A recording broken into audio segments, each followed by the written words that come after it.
The Mahabaleshwar Temple. The Mahabaleshwar Temple is one of the oldest temples in this region. The Swayambhu Linga inside the sanctum sanctorum of the temple is supposed to be thousands of years old. The temple around is only about 800 years old and was built much later in the 16th century by Chanda Rao of the Maurya dynasty. The story of this unique lingam comes from the first and second chapters of the Sahyadri section of the Skanda Purana. It is said that Ravana, who was a great devotee of Shiva, performed rigorous penance to Lord Shiva. He blessed him and gave him the Atma Linga to take back to Lanka. But he cautioned Ravana that he should never place it on the ground, since it would become fixed over there. The gods felt that Ravana would become even more powerful if he took the linga back to Lanka, so they sent Ganesha to stop him. Ganesha took the form of a small boy and told Ravana that the time was appropriate for him to do Sandhya Vandana. He promised to hold the linga until Ravana returned. He also said that if he got tired, he would call Ravana thrice, and if he didn't come back, he would put the linga on the ground. As planned, he called him thrice, and since Ravana didn't come, he placed the linga on the ground.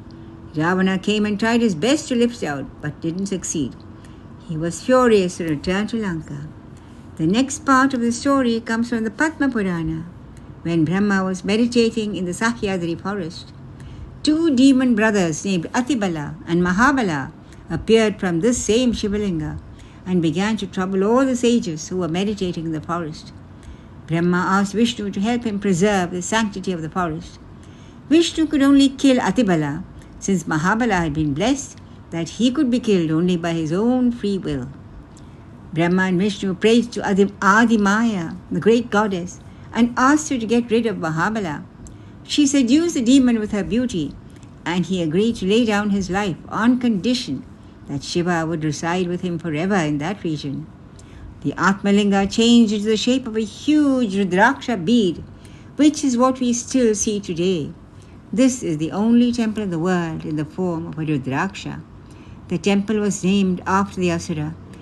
In fact, the entire region was named Mahabaleshwara in honor of the Asura Mahabala. We had to stand in a small queue before we went in.